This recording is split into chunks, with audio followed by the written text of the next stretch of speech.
Namo tassa bhagavato arahato samma sambuddhassa. Namo tassa bhagavato arahato samma sambuddhassa. Namo tassa bhagavato arahato samma sambuddhassa. Buddhang dhammang sangham namasami.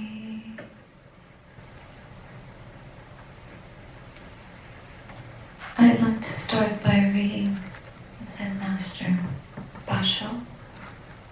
So Basho, the disciple of Ayya, the Chinese master, was asked by the master, "Why do you spend so much time meditating?" And Basho said, "To become a Buddha." Then the master lifted a brick and started to rub it very hard. Now it was Basho's turn to ask the question, "Why, master, do you rub that brick?"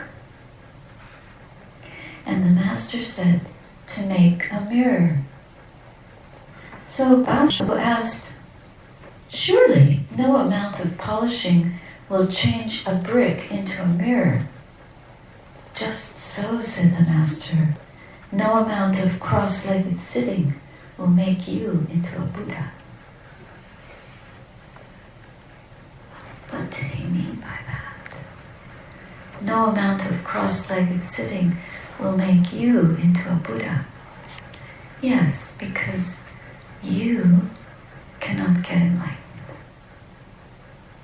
You, this self that we so identify with, can never be enlightened, just like a brick can never be a mirror. So the enlightenment is not shining up the brick, the construct of this self that we identify with. This body-mind does not become enlightened. But we can polish our awareness, our knowing of that process until it is completely clear. So clear that there is nothing left. Nothing left. It becomes empty. The world is turned upside down. It is no longer a place of extremes, of dualities, of fragments, of differences, of preferences. And that doesn't mean that nothing matters. What it means is that we are abiding in unconditional loving kindness, unconditional compassion, unconditional empathetic joy for all beings, and unconditional equanimity. These are very difficult abidings for us to understand, just as from where we sit on the earth, it is difficult for us to understand the distance to the farthest star, or the time that it takes for the light from the stars to reach us. We cannot understand these concepts. But all we have to do is observe our own condition, the way that the mind knows the body, and fathom it to its utmost depths. And then we can penetrate through to the emptiness in all things, beginning with this body-mind construct. Just like we're sitting in a chair or on the floor, whatever you're sitting on, we have a name for it. We name it something. But actually, what we call it is not what it really is. What it really is just a conglomerate, a composition of elements. Earth element, fire element, water element, air element. That's all. But we call it a chair. In some other language, in some other culture, it might be called something else. Then we could have an argument about what is it? What is it really? And so it is with all things. You can argue about any single thing that is a composite of raw elements. And whatever we look at, whatever we observe with the mind, it has the quality of being broken apart. It has the nature of being broken apart into ultimate qualities, ultimate characteristics, such as earth, water, fire, and air.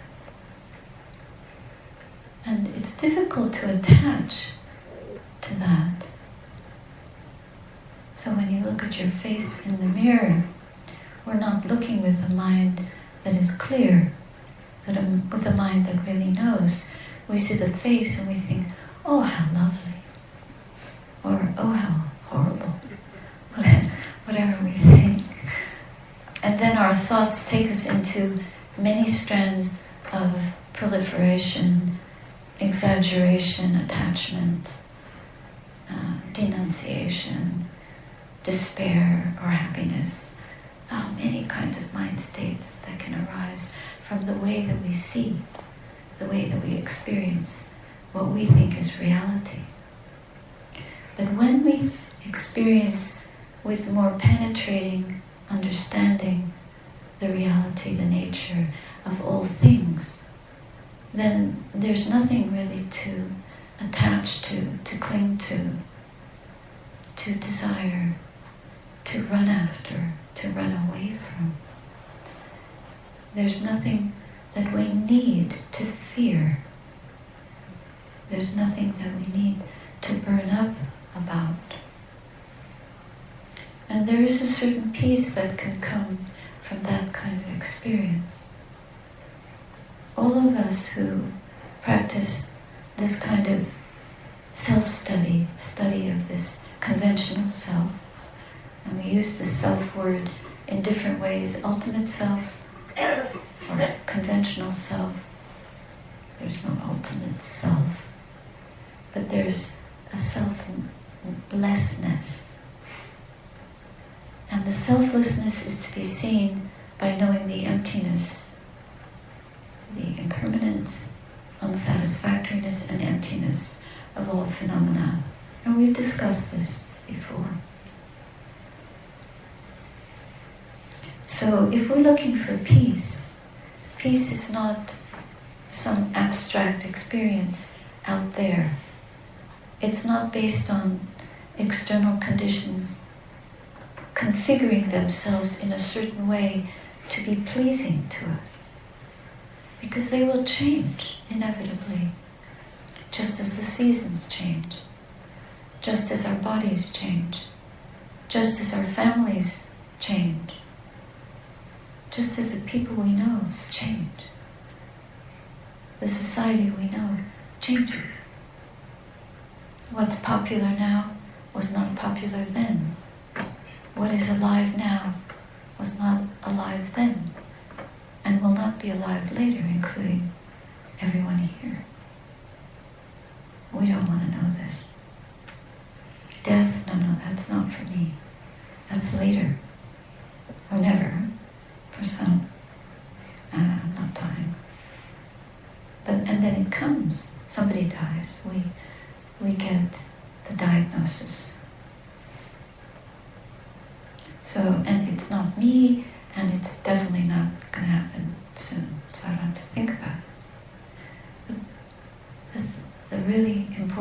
aspect of all this is to understand that this body process is not, this body-mind process is not who we are.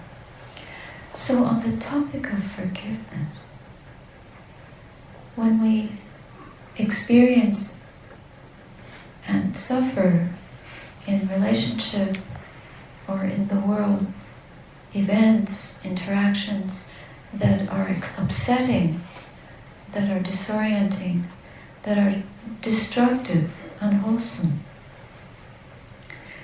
and they turn us upside down, not in a good way. They turn us away from this self-study, this ability to understand the transient nature of all phenomena, the suffering nature of all phenomena, and the emptiness of the way we construe the world. Then naturally, the mind is overrun with these kilesas, they're called, or these hindrances, they're obstacles to clarity. Then we are back in the position of trying to make the mind into a mirror when it's like a brick, because it's completely encased in wrong view, unable to see clearly where the suffering is coming from. And we have very strong views about this particular suffering. This is mine, me, mine, etc. And then we construct the other person, and we have duality. He did this to me, she did this to me. So we have this impenetrable duality that we cannot let go of. And welcome to the world. Nations devour each other. Human beings crush each other. And the world keeps turning and turning in violence and chaos, in unskillfulness, in dukkha, in suffering. But that's the nature of the world. We're trying to realize something beyond that, something that can transcend hell and heaven, and that can stay right in the middle of those two, without moving away from either one, without giving any reality to those two extremes. But to be able to do that, we have to come to forgiveness. And forgiveness in this particular way is a kind of generosity of heart that is steadfast, penetrating through to the core in wisdom, is wisely discerning, wisely seeing that whatever we do which causes harm, whatever others do that causes harm, is done from ignorance, not from wisdom. If we can just see in that way, then there's nothing to forgive. It's just a condition of the world, and it's our own predicament as human beings in this realm. And the escape from that is for the mind to grow in enlightenment. Enlightenment means seeing right through into the emptiness of all these conflagrations, these fires. It's like the burning up of the heart. And our orientation in this particular practice, in this path that we follow, is to cool the heart, cool it, tame it, train it, open to all conditions, without pushing anything away, without clinging to anything, trying to hold on to anything at all. This is not a negation of life at all. It doesn't mean that we don't take care of the body. We have to take care of it, clean it, prop it up, move it skillfully, present it well, do our best with the body-mind as best as we can, but without clinging, without identifying, without holding it as, this is who I am, but just riding in it like the way you ride in a Ford. It's like an old car, or a young car. And it has a certain instrumentation, and the mind is the instrument. And then we guide our vehicle, we run our vehicle with these qualities of mind that help us to drive it well. We trust it. First of all, we have enough mindfulness, energy and mindfulness to run it at a good speed, not too fast, not too slow. Not taking a rough road, but taking a smooth road.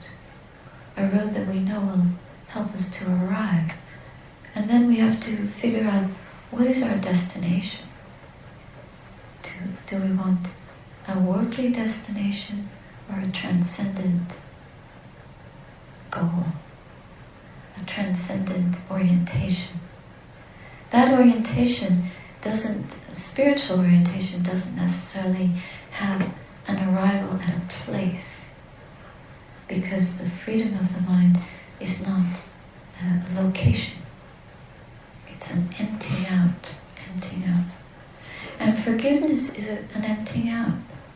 So if the mind is dwelling for one moment in heat, the flames of anger or greed or delusion, we know that we're in trouble.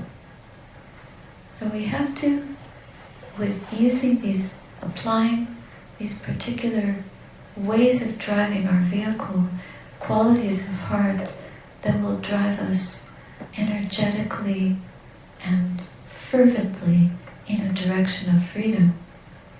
We don't want to be poisoned for one moment by holding anything against anyone, even if they were to take a knife and cut us with it. But that, I'm not saying you go and say, okay. No, not at all. But it's just knowing that violence done is unskillful. We can't control what other people do. Of course there are times when we might be able to convince someone not to harm us. But I can't help remembering this, because it was a big deal what happened to me many years ago when I was attacked by a young man on the shores of the Casamance in West Africa. And it was the middle of the day, and I was completely helpless. But I saw his violent face, and I just called out. I chanted. And he said, "What are you chanting?" I was a laywoman at the time. He said, "Are you a nun?" And I said, "No." "What are you chanting?" "I'm chanting to the divine to help me because no one else will." So he stopped. He was shocked. Because I didn't fight with him. I just tried to direct my mind to that which is great, to that which is holy, to that which is pure, because I didn't want to die with anger. Even if he were going to abuse and kill me, and I was up on a cliff, I looked down and I thought, oh, this body is going to be down there in a few minutes. But let the mind go to the highest, let the mind go to purity. So then he stopped. He said, "I won't touch you." I didn't believe him, but he actually stopped, put down the stick, and then he said, "What's in your bag?" I said, $200. He said, "Okay, give me money." I said, "No."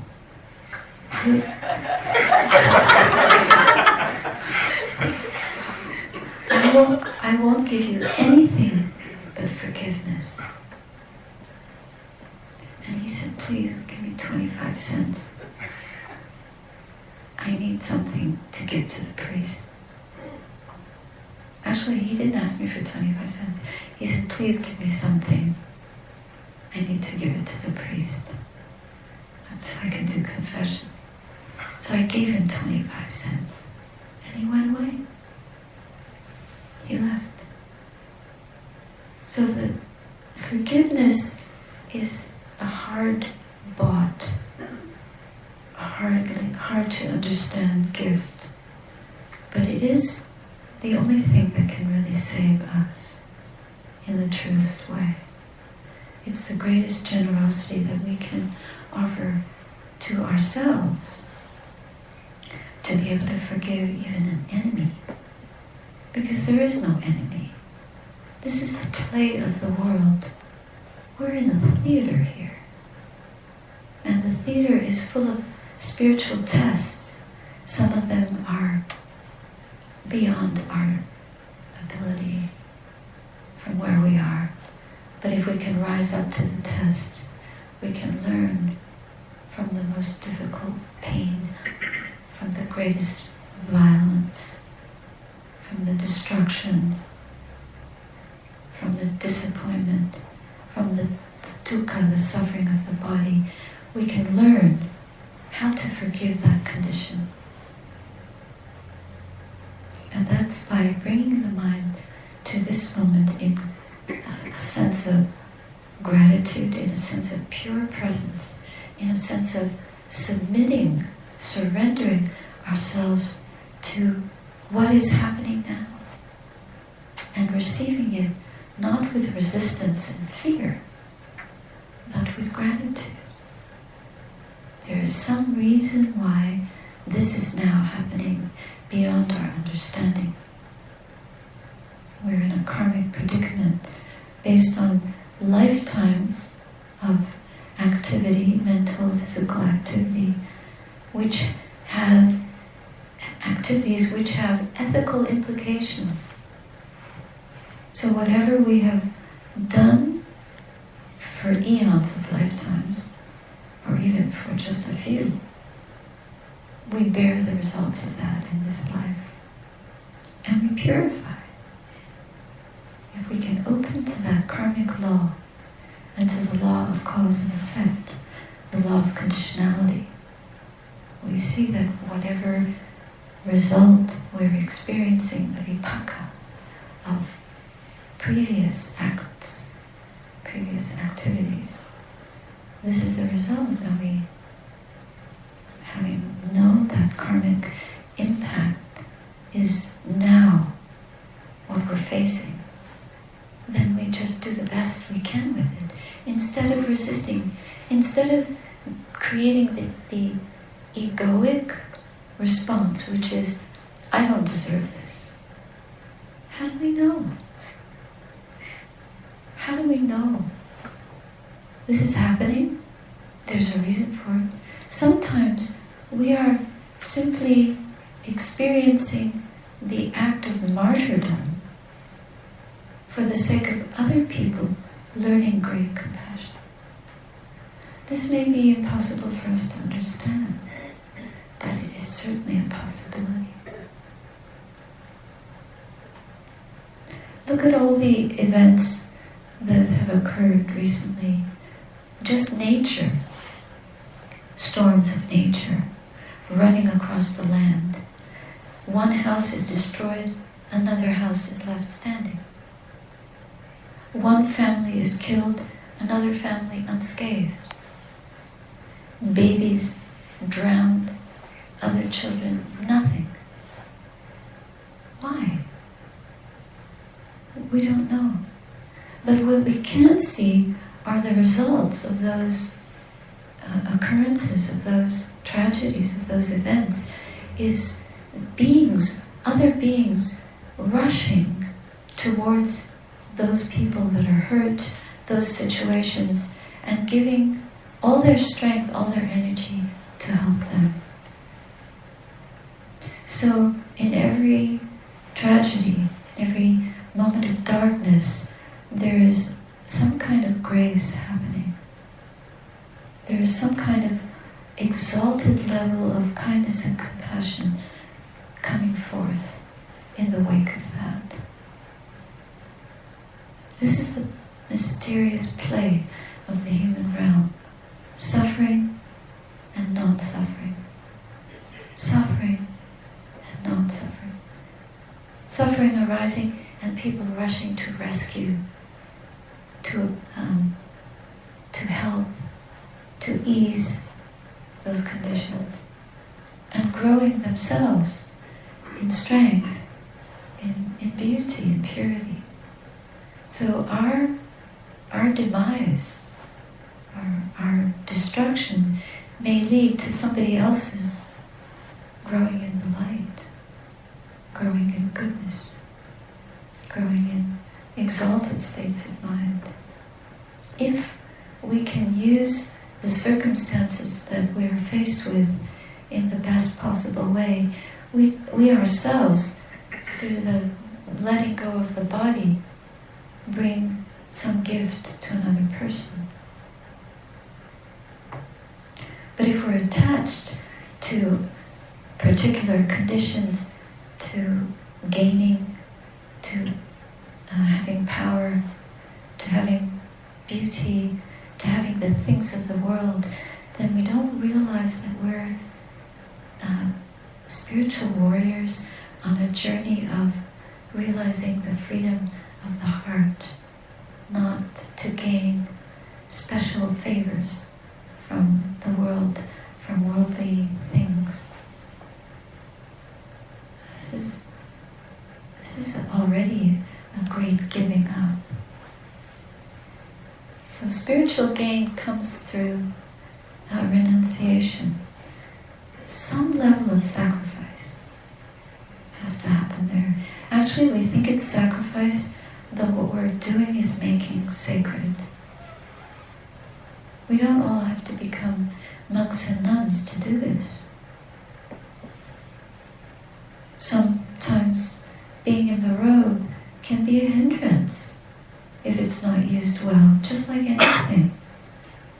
Sit back and just, okay, now one is living in a monastery and one just takes it for granted that nibbana, that the enlightened mind will just happen. We don't have to make effort. We don't have to put in the right causes and conditions, the right polishing. Not polishing a brick, but polishing the heart. It's much harder to polish the heart than to polish a brick, actually. So no, this is not easy to do. And with giving forgiveness, that doesn't mean that we just allow people to step all over us. Not at all. But we choose our friends wisely. And if people treat us unskillfully, we don't deal with them. Do you deal with dishonest people? Choose friends that are morally worthy of your company. Choose mind states that are morally worthy of your attention. The whole activity on the outside is based on how much we are purifying within the mind. So this is a moral expedition. It's a project of the highest ethical proportions. That's what this life is. So to be able to forgive, we have to clean our mental slate in such a way that we're choosing our area or the realm of our activity in a way that we don't associate with people who affect us or impact us unethically, unwisely, immorally. We just keep a distance from that. But inevitably, we can be hurt, physically hurt, but not morally hurt if we are secluded in the mind. If we're secluded in the mind, no one can terrorize us. No one can actually bully us because we're not invested with what they're pressuring with. with what they're using to pressure us with. We're not invested in that. We're invested in being rescued so that the fabric of the heart, the moral fabric of the heart, is intact, is sustained intact, is polished, is purified, so that there is no dust remaining.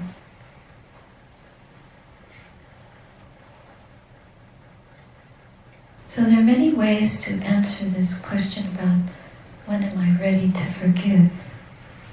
Because there are so many levels of forgiveness, but ultimately the forgiveness requires a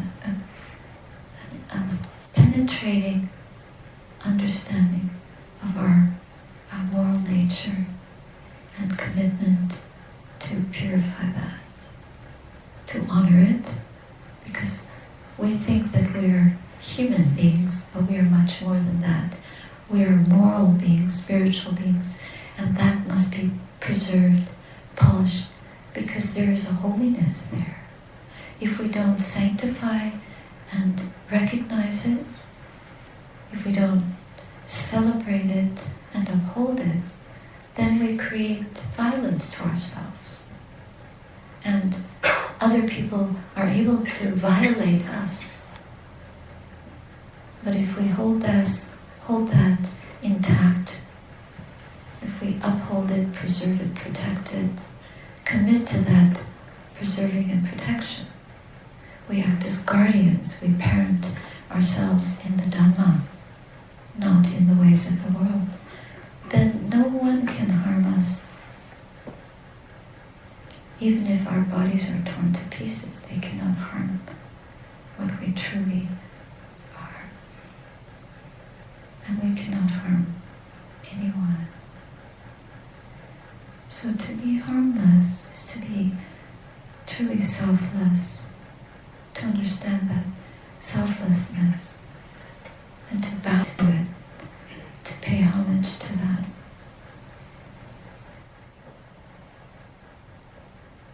It's a meditation on emptiness. Shinkichi Takahashi. And it's called Shell. And it's about abandoning the body. It's just what we've been talking about.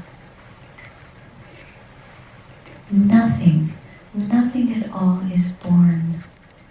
Nothing at all dies. The shell says again and again from the depths of hollowness. Its body swept off by the tide. So what? It sleeps in the sand, drying in sunlight, bathing in moonlight. Nothing to do with the sea or anything else. Over and over, it vanishes with the wave. We are like shells tossed in a great sea. Is there a single human being that was born in this world that did not die? Think of the millions and millions of beings, human, bird, reptile, insect. Think of the millions and millions of mammals and other beings born, lived and died, and continue to be born, live and die in this world, wave after wave. What are these shells that go wave after wave onto the shore, empty, dried out in the sun? What is the meaning? What is their purpose? Really, our purpose is to empty ourselves of everything and be washed ashore by the wave of life to that which is beyond death, to understand the deathless, the emptiness of all things. And in that emptiness, we see the one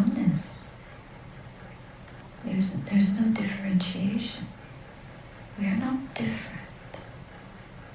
There's just one energy. There's no union. There's just suchness.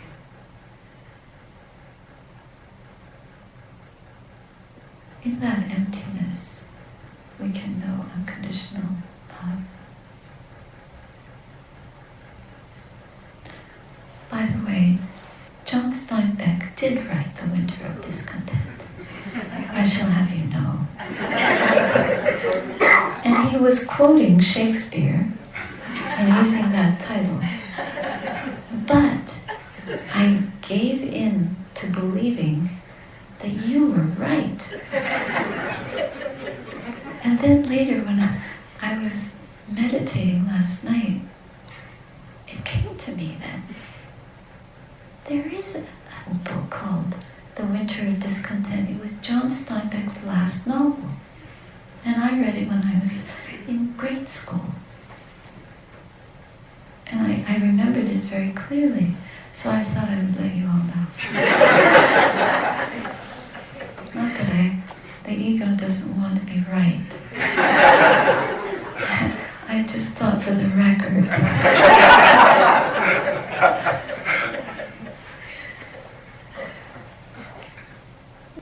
So don't get caught up in the winter of discontent, but turn the mind to gratitude. Because that's how we turn to the beloved, to love, to that which can be truly polished and purified, that which can rescue us from every condition. Try as we might to not die from cancer, or whatever we have. We all will get something. You have to die from something. We don't die from old age or from sickness. We die because we were born. All of us will become empty shells. We, the body. But the mind can also become empty. And in the emptying of the mind, that is the cause and condition. That is the cause and condition for enlightenment. Not you, not me. Just that emptying. So keep taking the garbage out. Not just the kitchen garbage, but the internal. We spend a lot of time cleaning the house and disposing of our garbage. Even nowadays, you have to put it in clear plastic and recycle everything. But we happily carry around the garbage of years in our minds. We don't take it out regularly at all. This is dangerous. It becomes so impacted, a bit like the reservoir of garbage in the Pacific Ocean, which is now a continent of garbage. There's a continent under the ocean of garbage from human beings for the last, how many, decades of throwing things out. All the contents of stores that have to change their merchandise. Where do you think it goes? Don't ask. It's too scary. But the scariest thing is that we don't empty the garbage inside of us. So forgiveness is a fast track for emptying garbage. This kind of mental garbage. Next time somebody is mean and nasty, or we realize that we're triggered and we want to blame the trigger. No, just turn the mind to that which best supports emptying the garbage, overcoming hatred, overcoming greed, overcoming the restless agitation, overcoming exhaustion, fed up, weariness, overcoming doubt. Trust the process. drive the chariot and stay present, stay awake, stay aware. That's the path in a nutshell.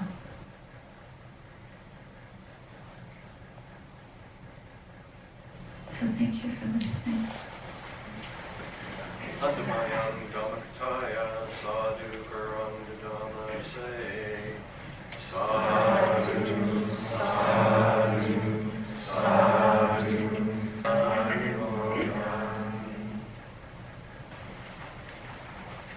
There's another question here. Does the deathless include a will, or is it just passive awareness? I'm not sure if the inclination towards being skillful is conditioned or something more fundamental. Well, you know the answer to this question. Conditionality is fundamental. But what conditions skillfulness is skillful mind states. So if you have a skillful intention, that will help to create the causes and conditions for more skillful, wholesome aspirations for virtue in your mind to take hold and to be the path on which you move, from which you decide and choose. So of course, the deathless, there has to be an intention to develop that knowledge. And it comes from developing these beautiful states of mind to be morally whole. Whole, W-H-O-L, is also empty of immoral attributes, qualities. We have to be so mindful of what the mind is doing all the time. Instead of always being worried about the external weather, keep checking the weather in here. That's the only weather to be concerned about. Because the earthquakes and tsunamis and hurricanes are all in the mind, starting up, and we're paying attention to we can't do anything about the external weather, but we can do everything about the internal weather. And if the more mindfulness we have, so equanimity helps to purify mindfulness. Patience and wise discernment and putting in the right effort, trusting the path. These faculties of the mind, concentrating also, being sure that you rein in, restrain the mind and not allow it to go out to objects. Don't trust objects. Don't look for objects in the world to be fascinated by and be distracted by. And what's the biggest fascination of all right now? What is it? Cell phones.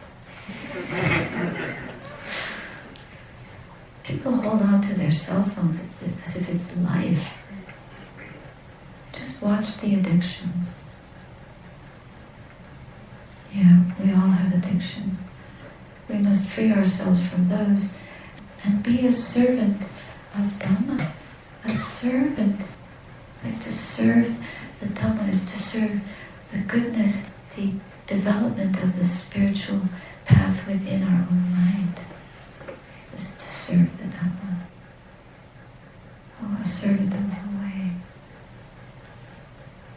So yes, we need the willingness to serve. That's not passive, it's dynamic. You have to want it, as if, I think Rumi said, as if your hair were on fire, if you have any. To be willing to burn up till the flame goes out. But not, I don't mean burn up your house. We almost burnt up our hermitage last week. We don't want to do that. We take care with the fire element. But we're using these things as metaphors. Please don't take me literally. Next thing you know, we'll get the news that one of the yogis here self-combusted. Set themselves on fire to burn up.